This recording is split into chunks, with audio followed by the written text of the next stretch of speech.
Homebuying, equipping people of faith for the home buying process. And today, I really like this topic. I like this topic because I get to see firsthand people when they do steward correctly, and sometimes when they don't, with regards to home ownership. And whenever I get examples of those in the body of Christ, or even those period, that are great stewards over their finances and just over what God has given them, I always want to shine a light on them, because I really think that that's a big key to home ownership. And so today, I have the one of two of the couple. I have wife Nguyen, and I was privy to have her husband speak at one of my events, courses on faith and home buying, and it just kind of blew me away, because there's other parts that I didn't even know about the story. But we're pretty blessed today, because we get to hear the wife's version of the miracle story. So Jaylee, just say a quick hello. Hi, good morning, everyone. No need to be shy. We have Nathan here. Oh my goodness, I haven't seen him in a long time, so I'm super excited about that too. He's just going and just bright and bushy. During our home search, he was so quiet and just small and just reserved and. Yeah, now he's talking. Oh yeah, he's talking. A lot. A lot, right? So those of you that know, we start faith and home buying. Usually, I like to start with activation. So it's kind of three components to it: activation, education, and empowerment. That's it. And I think that today, I was in prayer this morning, and I was thinking, okay, God, what about activation? Activation. What can I say today about activation? I thought I was going in one direction, but He gave me this scripture, and it's a great scripture, and I just have to read it. And of course, I like the TPT version, and it's Luke 16, 1 through 13. So it's a little long, but it's a great story. And it talks about not homeownership, stewardship. And this is the parable that Jesus taught his disciples, and he used this story. So there was once a very rich man who hired a manager to run his business and oversee all his wealth. But soon a rumor spread that the manager was wasting his master's money. So the master called him and said, "Is it true you are mismanaging my estate? You need to provide me with a complete audit of everything you oversee for me. I've decided to dismiss you."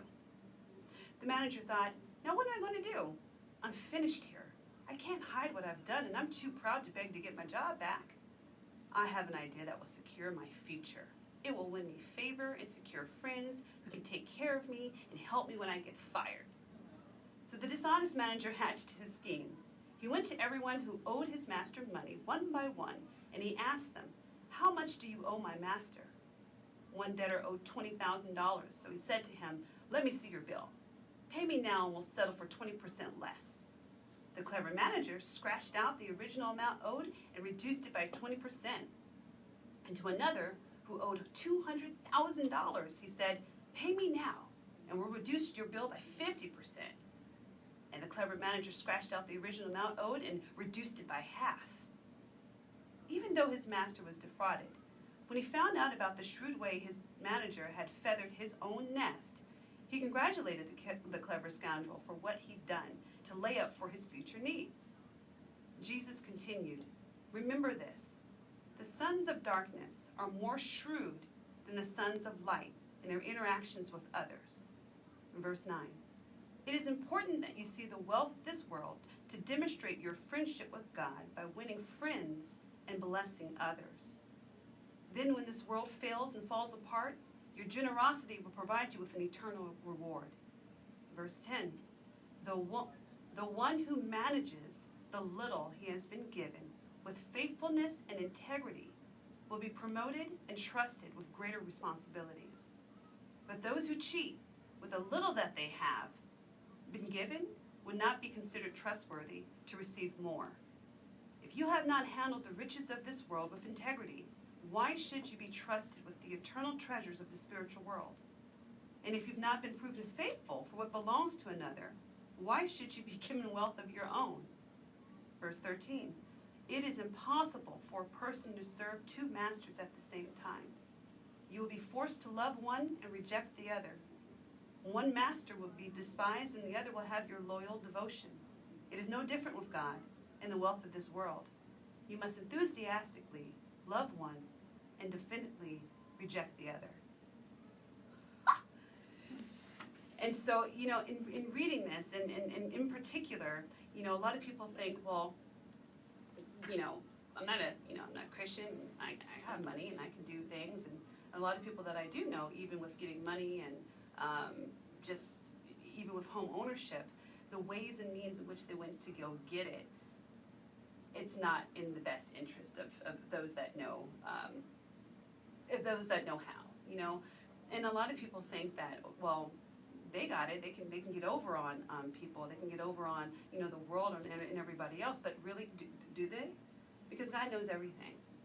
And when I see this and I see that, wait a minute. So God, you mean to tell me? So when the reflection of it is almost like we are, the managers for stewardship, right? So we're the managers over it. God being the rich man, so that parable, right?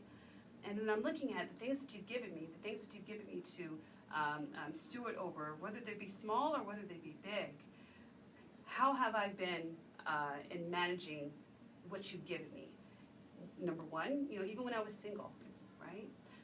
The jobs that you've given me. I know there's some jobs that I had, and it was a blessing that I got them, but sure didn't know how to handle it, and sure didn't steward over it well. Was it my fault that I got fired? No, absolutely not. However, I didn't steward well over it. So God, I'm praying again, get saved this time. So now it's like, okay, God, now I know the difference now. This is a little bit harder when I got into carpentry. I said, okay, this is the job that I had, this is the career path that I have, and I'm going to be a good steward over it. Even though it's hard, I'm not going to give up, I'm not going to stop, but I'm going to believe that this is where you called me to be. And then from there, from carpentry, I went and I studied and I did a little bit more. And I went on missionary trips and I said, okay, God, if this is what you've given me, I want to do it for your glory. What else can I do? And so when I did missionary trips and I built homes for the homeless, I said, okay, God, what else can I do from here? And then I said, how can I be a blessing to other people going in this vein? And he said, okay, you stewarded over that a good. Let's try another one. And then that's when I became a realtor, and I studied, became loans and understood, studied under someone, and I learned the business. And going through, there was a lot of times that you could have been shrewd, you could have been nasty, you could have been really bad in this business. But I said, no, God, I'm going to keep my integrity. I'm going to be able to change the face of what people think about realtors and what people think about real estate. And hence, I'm here now. And do I get it always right? No, but I try. There's some times that I miss the mark. Everyone does, right? All have fallen short. But you know what? Integrity-wise, if it comes to money, if it comes to anything, my reputation and those that know me know that there's no way that you can say that the things that I've done are below, or above reproach. I've stayed above reproach. And I say that to say that even with going through the process of homeownership, going and getting counsel, going and getting credit counseling, going and, even what we're going to talk about today with Jane Lee, and what they've done even with their money from saving, being good stewards of what God has given them from their condo to their house. They went from small to bigger, but they were great stewards over it, pride of home ownership. And we're going to talk about that a little bit later on. And so the next part, we're going to talk about education a little bit. I'm just going to kind of go into what stewardship is, give a little bit of an example, read a little bit of a verse, but then we're going to get into the story with Jane Lee and her family, because it's a good one. So stay tuned, and we're equipping people of faith for the home buying process.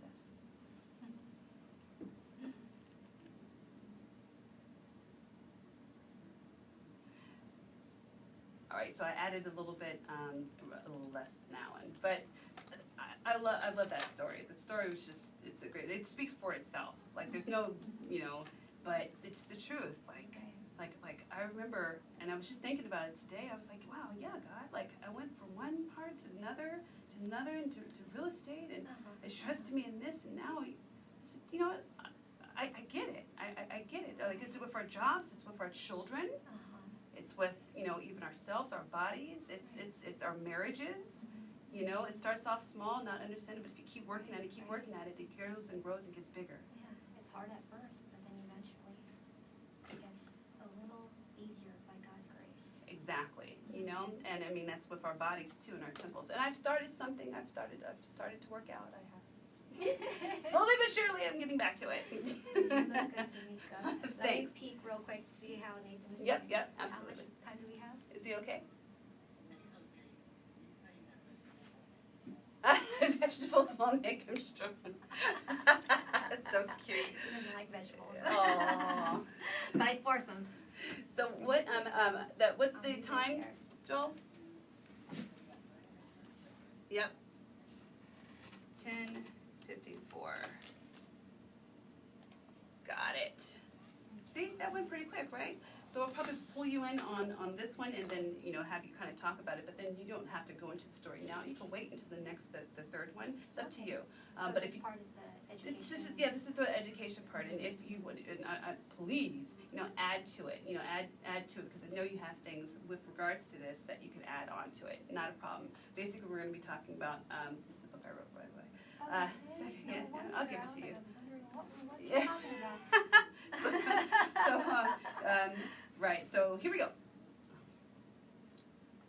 Yep, yes sir. Hi everybody. Stewardship.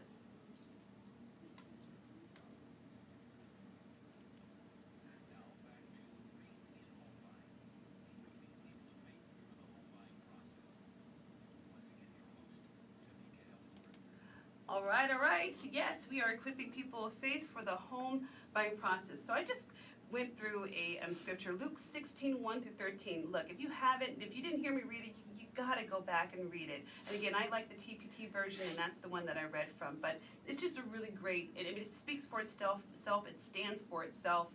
And it's a great segue into now the kind of the education component, right? Most people probably don't even know what a steward is, okay? Steward, what is it? Basically, a steward is a manager, okay, of another person's possessions. The Lord has given us the authority and responsibility to be stewards of His creation, which includes our finances. Yeah. And here's some scripture for you. So first and foremost, everything belongs to God. So everything in the heavens and the earth is yours, O Lord, and that's 1 Chronicles 29:11.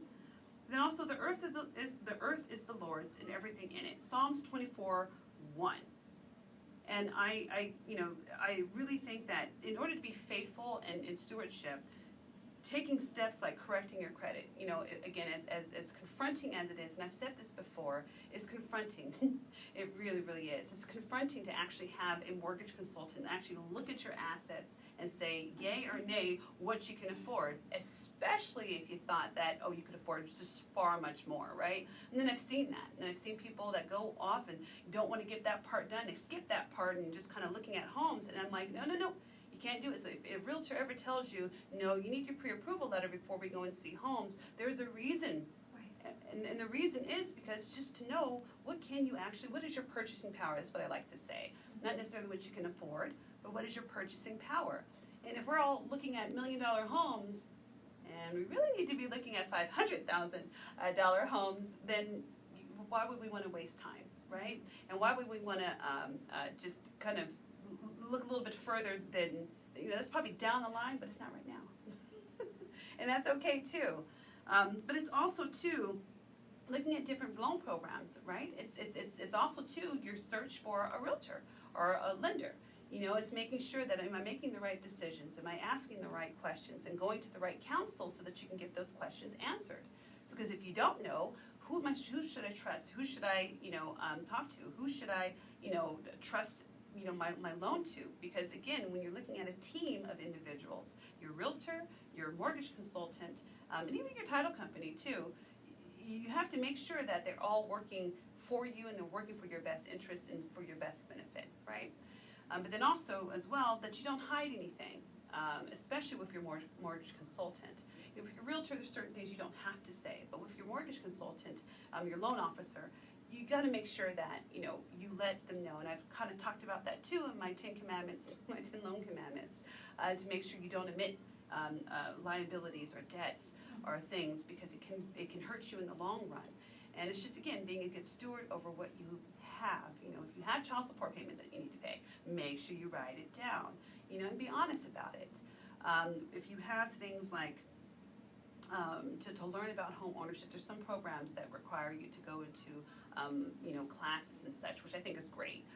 But hey, if you need to go to classes to learn about home ownership, do it.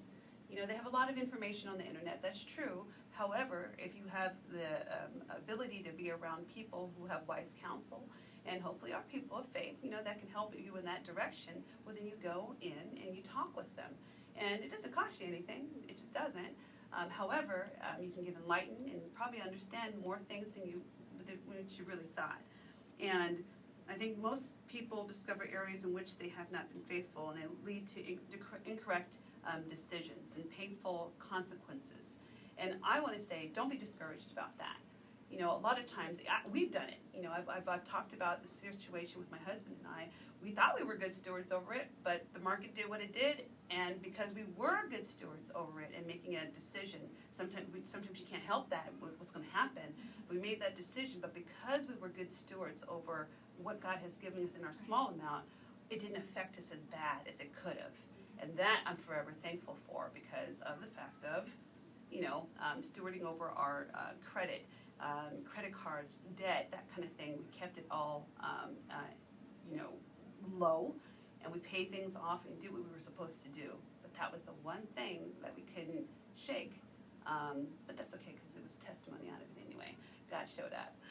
But Janely, just even on this topic, even before we get into your story, any practical advice on stewardship and some of the things that you've kind of you hold near and dear to your heart and even your family's heart with regards to stewardship? Yeah, I think when it comes to stewardship, the part in the Bible that actually I'm reminded of, although it might not be as it's not probably not the character you probably think of. Yeah. Is actually Hannah. Yeah. It's God gave her a son. Yeah. She's been waiting for the son for a long time. Yep. And what did she do?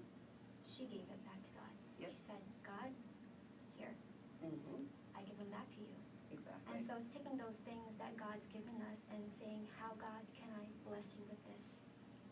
And so, yeah, that's one thing. I mean, there's other things, like when it comes to kids, my mom and dad, they definitely laid the foundation. They said, we're going to, every time we get money from your birthday parties or Christmas, we're going to save it Right. for you, so that later on, come college or your wedding day or whatever, we would have it. Exactly. It would be a blessing to us. Our church is going over something right now called, the law of sowing and reaping. And so I think of it as that too. You sow something, you'll reap something later. Exactly. No, but you bring up a great point just about future generations as well. Right. And the wisdom on not only just, to bless your leaving legacy for your grandchildren or your kids, but then for your grandchildren, your great-grandchildren, right? And how important it is that what we do right now, especially like maybe you didn't grow up as a Christian, but you have an opportunity, and maybe your parents didn't do that for you, but you have an opportunity, an understanding stewardship, to be able to do that for your future generations as well. So if you catch it well, and understand that, hey, going about it the right way and the God way, it may take a little bit more time, but in the end, it'll last long because it's built on a solid foundation, right?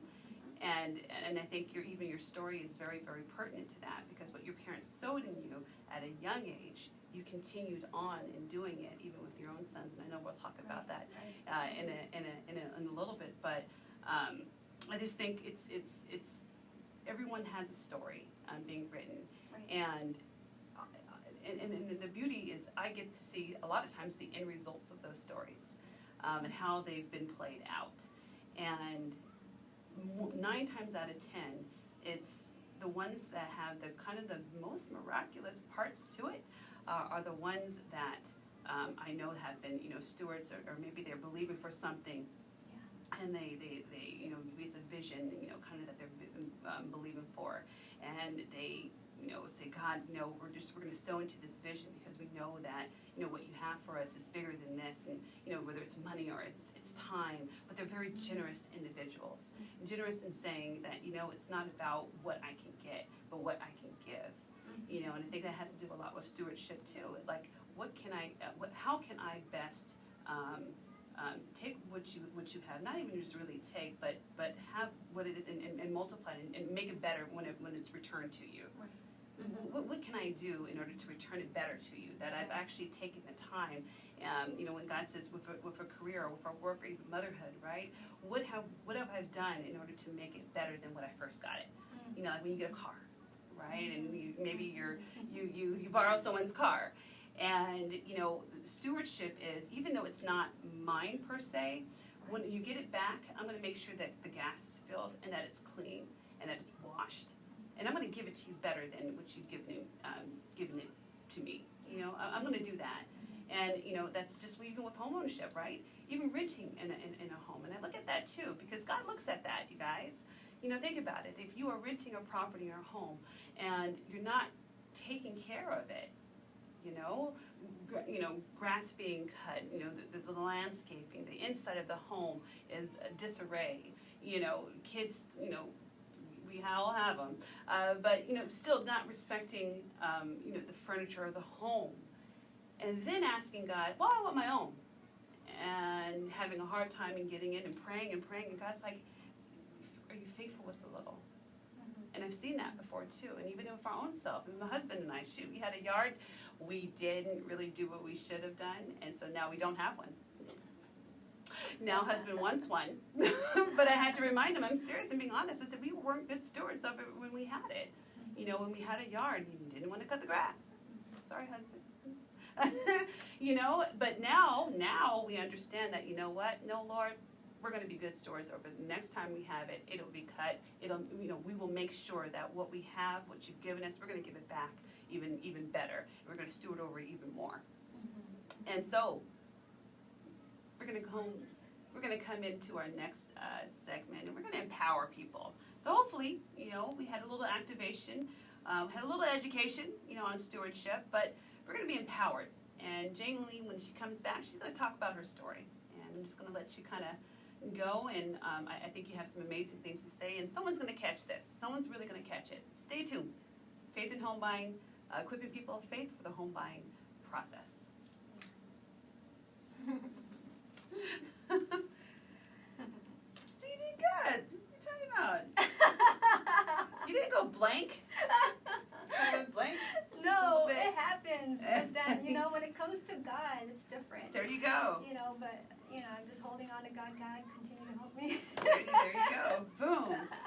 All right. So this one's going to be about, if you want to, how's Nathan doing? You probably want to, yeah. Oh, hello, hi. Hi. Oh, could you hear me? Oh, look. Tamika. You're so cute. I know. I'm sure he gets that all the time, him and brother, yes. All right, so how are we looking? I think I ended that just on time, didn't I? So how much time do I have?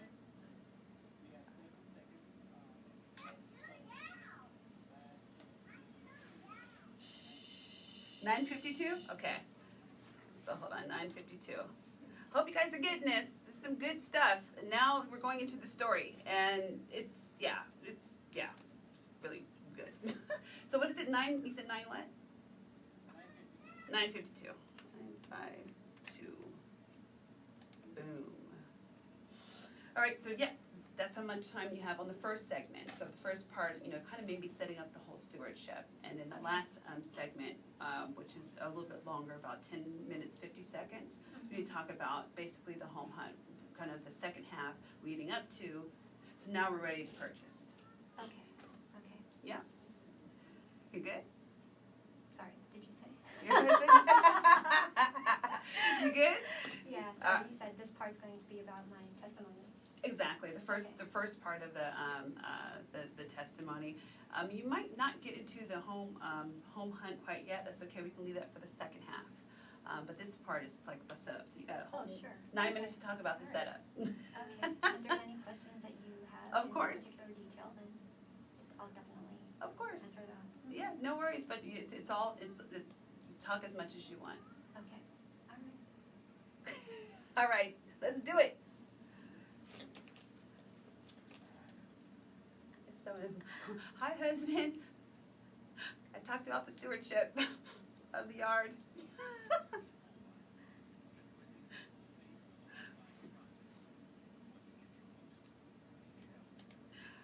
All right, all right. So now we're going to get into testimony time. We're going to empower some people, and I know, we overcome by the blood of the Lamb and the word of our testimony. And this particular testimony is one of my favorites because I think it has a whole well-rounded approach on home ownership and just ownership in general and stewardship in general. And it's something that you can totally learn for yourself to pick up some nuggets and actually apply to your life right now. I know I did.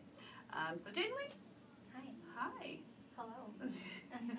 So go into into your story, and you have as much time as you need in order to talk about it. At least this first half, and then the second half, we'll finish it out. Okay. All right. Well, before I even start with the testimony, I would like to go over just a verse that God has placed in my heart, even in just preparing for this time, and that is, God's grace is sufficient for me. His strength is made perfect in weakness. And I say that because God is not a respecter of men. What He has done for me, He could do for you. Absolutely. And God is just like that.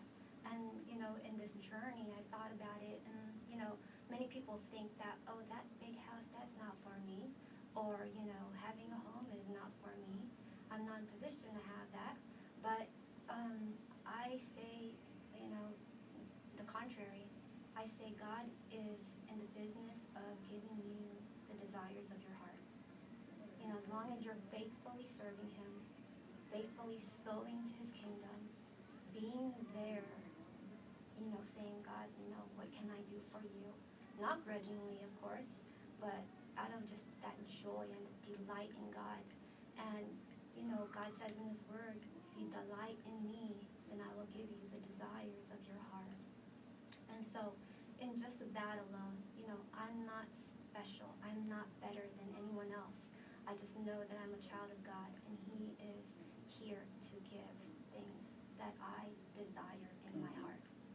And so, with that, I just want to start with just, this is my second home, the recent home that I had purchased. The first one was purchased back when Nick and I were just newlyweds. Mm-hmm. We didn't have money. He was first, he's just starting off his career as a teacher, and I was a preschool teacher. And it just so happened that someone came along and said, have you heard about this program called Acorn? Mm-hmm. And we thought to ourselves, no, but you know what? Let me look into it. And that's how good God is. He just sets you up. He says, have you looked into this? Or not just that, but that same year I had a student, and his mom was a realtor. And so I reached out to her, and she, just like Tamika said, she calculated it, figured out the numbers, how much we could afford, and from there, looked into Acorn to see if we could be approved for that, and we were approved. So that was the first time God has ever graciously given us something that we did not work for. And, we had minimal down from just the money that we had acquired from our wedding. And, got into a house, and that didn't take long. As far as the prayer part of it, of course it wasn't something that we knew we were going to get initially. So as far as praying, we didn't really pray, I would say, too much upon, but then leading up to the actual home purchase, of course, my husband and I got together, and we were just, asking God, is this for us? And help us to find a location that you'd like for us, or that's situated between my workplace and my husband's, and which he did. And so that came. We weren't planning to stay there for no longer than 4 years. Right. But the recession hit. Mm-hmm. And although we were thinking about staying there for 4 years, turned up that we would stay there for 10, like about 9 years. About 9 years. 9 years. And up until that time, I had my firstborn, and I became a stay-at-home mom. And this is where the stewardship part comes in, really, because then I had to think, okay, how can I stretch this money? Mm-hmm. How can I make money last? And how can I save money at the same time? Which isn't easy when you're working with just one salary, especially in the Bay Area. And so we manage by God's grace. I mean, if you have something in your heart, God delivers. That's right. And so from there came the time when our house was no longer underwater. Meaning to say, maybe you can... Basically, the value had increased. Yeah, the value had increased. Now it wasn't just worth the $350,000, but now it's up to where we had purchased it, so $400,000. And at that point, we said, all right, well, it seems like it's going up, and we're just waiting for that time, definitely in prayer with God, saying, God, when is this going to happen? Because now we have a second child. Yep. And we're outgrowing the space, although we can make it happen, but, the desire was not to live here for too long. And then God definitely, see what I said about how God puts the right people at the right time in your, how do you say it? In your path. Yeah, in your path. And that same year, your daughter and my son happened to attend the same school. Right. And while at first you would come to me and say, hey, Jane Lee, can you help to bring Destiny to school and and then bring her back to my parents, I didn't know that in the latter part of the year that I would be coming back to you and saying, hey, Tamika, I need your help. Right. In regards to selling our home. And so that happened where our home was finally at a point where we could sell it. And we reached out to you, and we just kind of waited and waited and waited for the right timing. My son was still going to school, and was waiting for the school year to end. And you, Tamika, as soon as we reached out to you, it's almost like one thing after another. It just happened so quickly. Right. No, I remember you were like, okay, well maybe, and I would give you reports, CMAs or, comparative market analysis. And so you were steadily saying, maybe not now, and then you would be another couple of months. Oh, yeah. Another couple of months, and I would give you another one. It went up a little bit more. Oh, Tamika, it's still going up. Yeah, it is still going up. Someone had told you another, or you had saw somewhere, but then it was actually a little bit more than what you anticipated. Kind of like one of the final times, and then you said, okay, I think it's time now. But it took a little time, though, because you had to get the home prepared. Yeah, definitely. And so you gave us a list of instructions on what to do.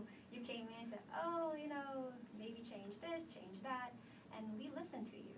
We thought, while some people might complain about, really, I got to put in this much more to sell this house.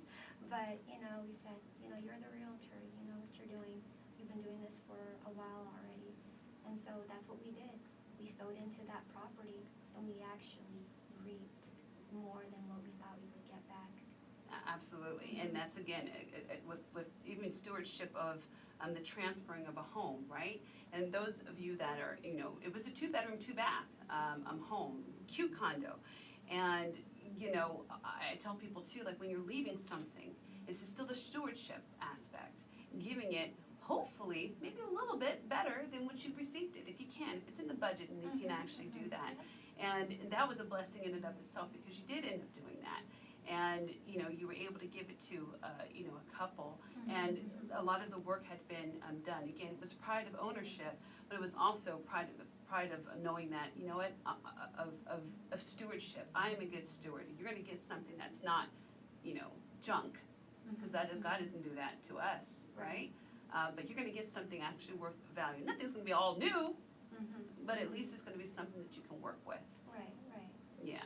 And so we're going to talk about it in the next segment. We're going to talk about the actual search, the actual hunt, because when we sell the home, then what?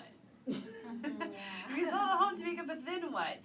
What we really want, we probably have to wait a little bit, but we made it good, but we need to figure out where we want to go.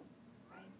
So we're going to talk about that, and I think that's like where a lot of people are, even if they have homes. Where are we going to go after this, or what are we going to do? But you guys have remained faithful, and even going into church, being away, and then coming back. I mean, you've really been faithful. So we're going to talk about that. Stay tuned with us. Faith in Homebuying. You did great. Are you a little nervous? Yeah. Oh, a little bit. Yeah. You got one more. One more. It's about 10 minutes and 50 seconds or so. Okay. How's Nathan doing back there? What? So I just try to keep. Oh, of course. Oh, what's up, Nathan? You can talk to me. I hear you. What's up? How you doing?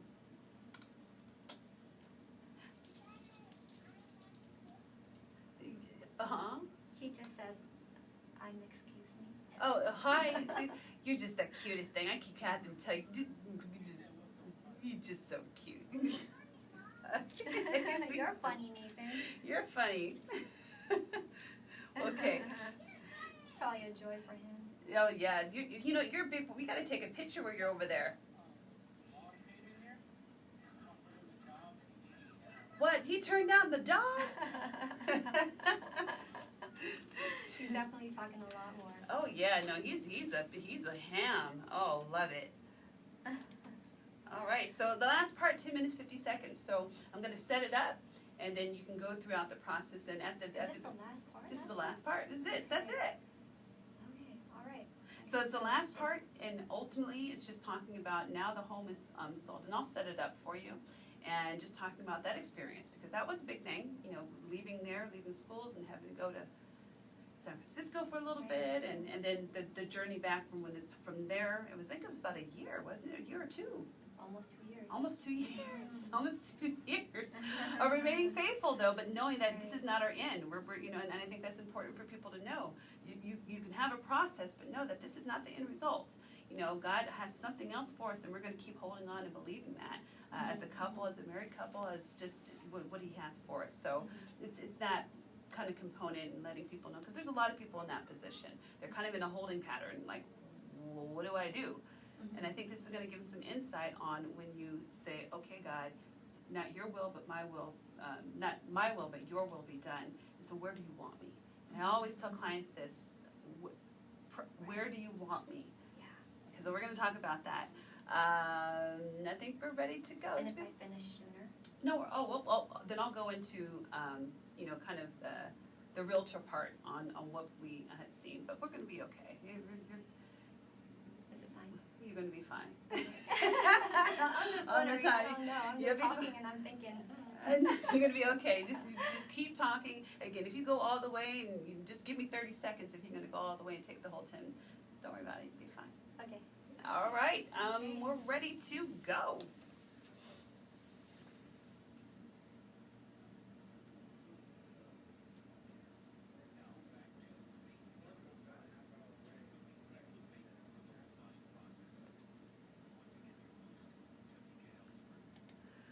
All right. So we've been having such a great conversation with regards to stewardship. And stewardship and homeownership, actually, they go hand in hand. They really, really do. And my special guest, Lee Nguyen, her husband Nick couldn't be here with us today. Shout out to Nick. But you know, they are not only my friends. She's my sister in Christ for a long time now. But then also, she happened to. I was honored to actually walk through their home buying process together and see that played out too. It's a miracle of home ownership happened in their life.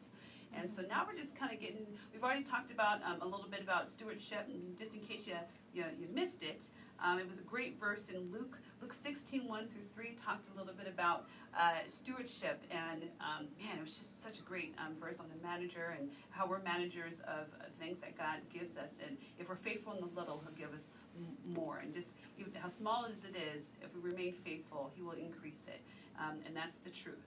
And you know, we've been talking about education a little bit. What is a steward?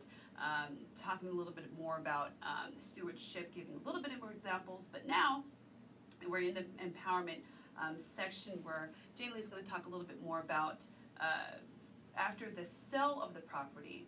Now, what do we do from here? And so this takes a lot of prayer, and especially now having a family. Now, how are we going to navigate this? Go ahead and talk about that, Jamie.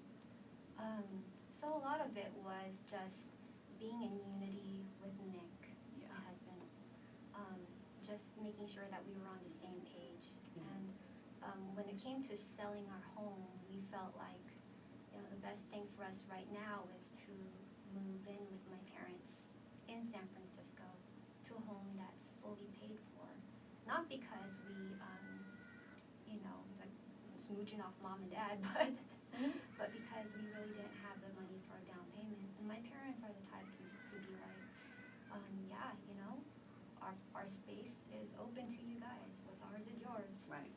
And that's a blessing. Yeah, and so we made that move back in, 2016. And for the first year, we actually enjoyed living there. And, but I do remember in that first year, Nick and I agreed that if we were still there in 2 years' time, that we would begin looking for a church that was more local, so we could serve there. In the meantime, we were faithfully still attending our church because we didn't feel called to leave. Right.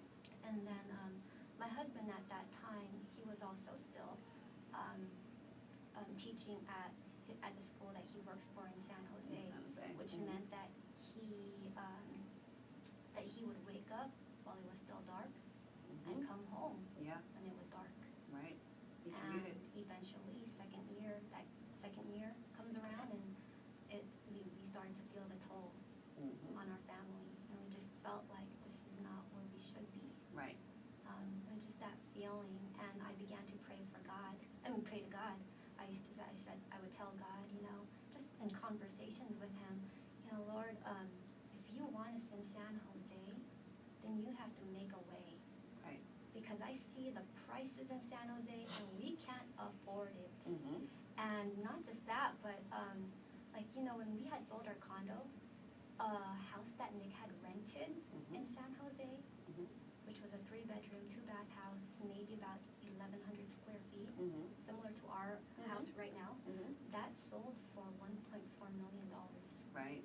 And I thought, I don't have that kind of money, God. Right. And so I started looking into Texas, because Nick had family in Texas. I started looking into Sacramento, but none of that felt right to me. Right. I just didn't feel right. And we didn't feel called to leave our church. Right. And I think that was, for some reason,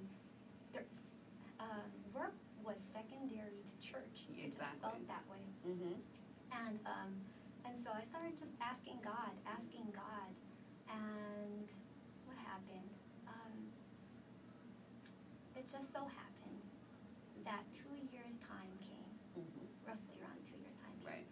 And we went to Disneyland, and upon heading home from Disneyland, we stopped by Gilroy, the one place I did not consider, which was funny to me because we stopped over for dinner, and I thought to myself, hey, why not Gilroy? And I think those are the questions that God kind of has for us, like just very simple. Right. Have you thought of Gilroy? Right. And so I started looking into Gilroy. I looked to see, how much are single-family homes, how much are they worth, and what's the lowest amount that I can afford in regards to Gilroy. And I found that there were still homes being sold for under $600,000. And I thought, wow, if we could get on this, great. But then came the part where, all right, we have money saved. Oh, one thing I didn't mention was prior to even looking for this house, we were given a gift.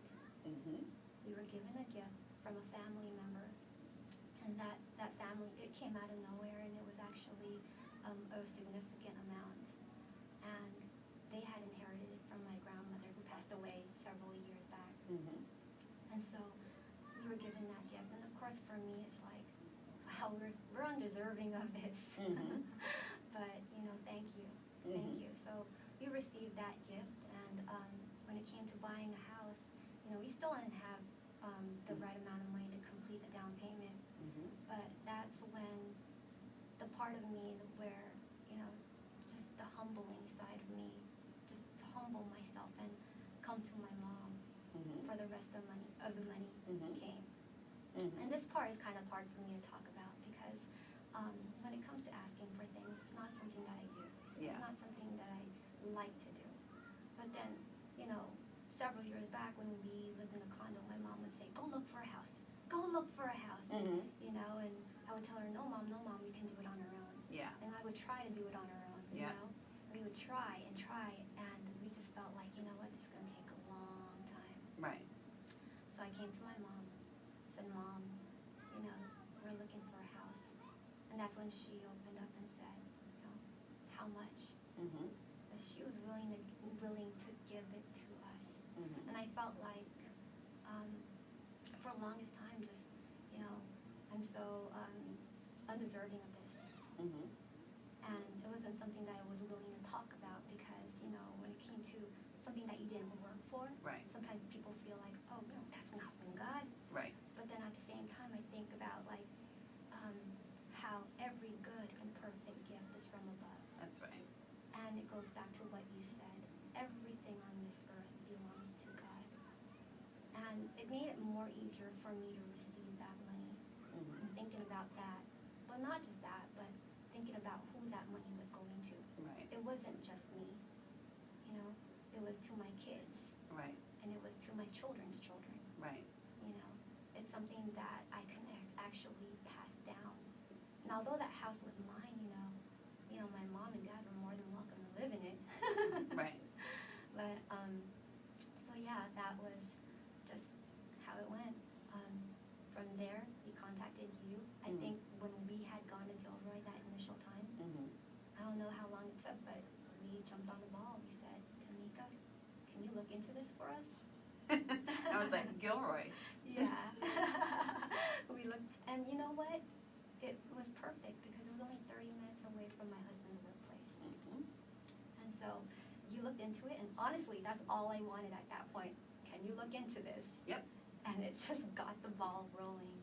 I think we closed like 2 weeks later. Was it 2 weeks later? It was record time. But I gotta say this, like, this is probably one of the fastest that I've seen in actually identifying an area, identifying a home. Because remember, there was only 2 homes that were under 600 for a okay. 3-bedroom, 2-bath, anywhere close to 1,000 square feet. Yeah. Only 2. Mhm. And one of them we didn't go see, or either we did, but I think we No, only we only saw saw one house, Mhm. one home, one offer. Yeah, that's the only house. That is But it. That's it. And our, the mortgage lender, this is why I say have a good team on your hand. Elva Wormley, shout out to you. Oh, yeah, she's great. She helped us in going there. She actually came with us to the open house, and we actually met the listing agent. There was a lot of people around, and of course he was like, "Are you sure, Tamika? There's a lot of people." I said, "No, look at the signs." And the street, and I've said this before, and those of you who heard my other podcast, like the street was Las Animas, Las Animas. which is Souls. Lost Mhm. Souls. And then you have Church Street, which is perpendicular to it. And I'm like, look at Church Street. And then I said, wait a minute, look, the street that intersects yours is called Free Man. Yeah. Mm-hmm. And I said, no, this is your house. Tamika, this is your house. Yeah, and it's so important it was so important to have you there with us because if you know Tamika's faith level, oh my gosh, she'll say, nope, we're going in. She goes in boldly. And she comes in prepared. Everything's ready, and she has an arsenal of things. Thanks for that. No, that's being a good No, steward. but that's what I see. It's being a good steward over it. Like this is it. We don't have no other options here. There's only 2 of them, and they got to get from San Francisco and get back over here and get planted. So we have no time to waste. Right. So that being said, we're going to come back a little bit. I just want you to talk about, just for a quick minute afterwards, just how everything has been with that home, because Okay. that's where the amazing part too is, where God has actually placed you. It's just a beautiful thing, and a light that you are to that community. Stay tuned.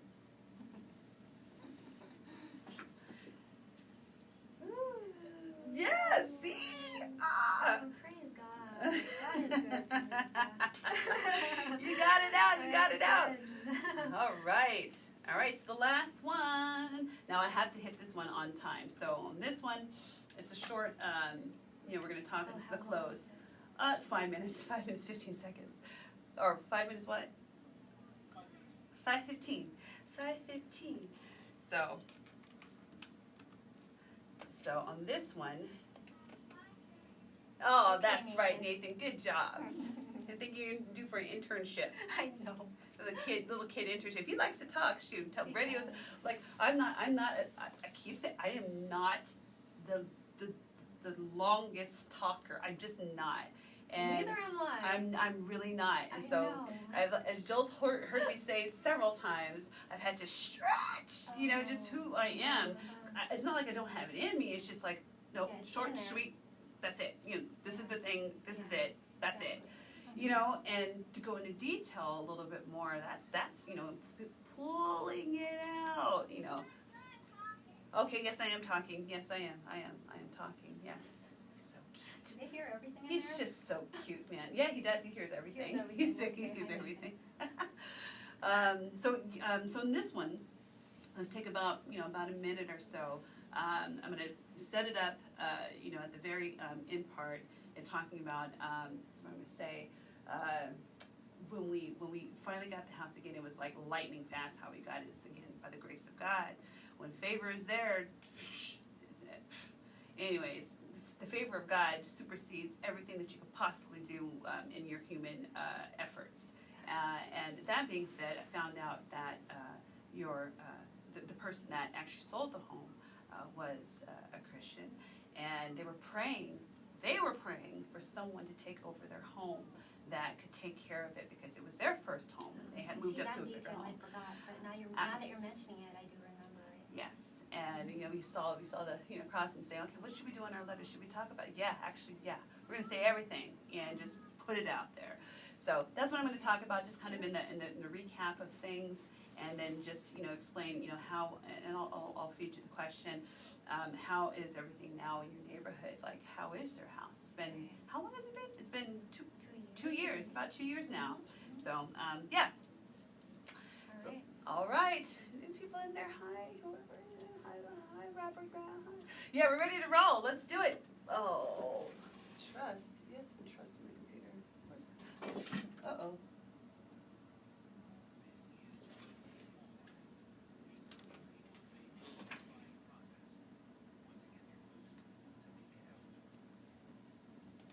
All right, Faith and Home Buying. So we are in our last segment here, and we're going to wrap it up. But I would be remiss if we didn't talk about just the final part of not only were they praying, but the seller of the home was actually praying. I found out later on when I was trying to get the keys for you guys that the owner of the home had told me, like, no, we were praying. We were actually praying for someone to take over our home that would be good stewards of it, that would love and appreciate it as we have.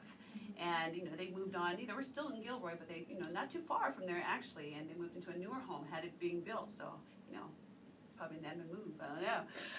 But I in that sense, in the end, how has home ownership and the move in the home and your neighborhood, all the signs that were kind of pointing there, how has it been? It's been really good, Tamika. I mean, I asked my husband that question when we moved there. I mean, the question of, how do you feel about Gilroy? And I already knew how I felt. But when he said happy, I said, that's how I feel. I feel happy. And it's funny because it was actually something that I dreamed of as a child, to live in farmland. Not that Gilroy's a country, but And more farmland and other I know, places. it's not a country, but then you get the best of both worlds. I have sheep like two blocks down. Yay!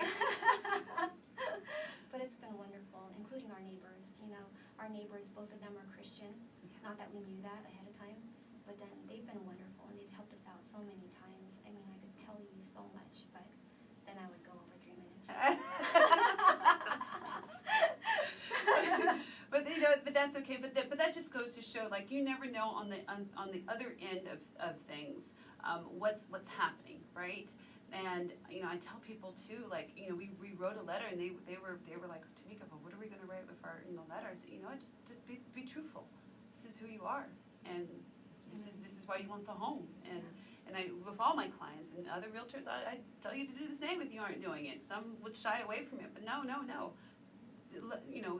The black and white of a paper is one thing, an offer with a number on it, that's one thing. But when you can make it personal, And, without going over, of course, what we have of our, discrimination and all that kind of stuff, but actually letting them know who the person is that's actually making the offer, it really is helpful. And a lot of times there are sellers that are looking for that.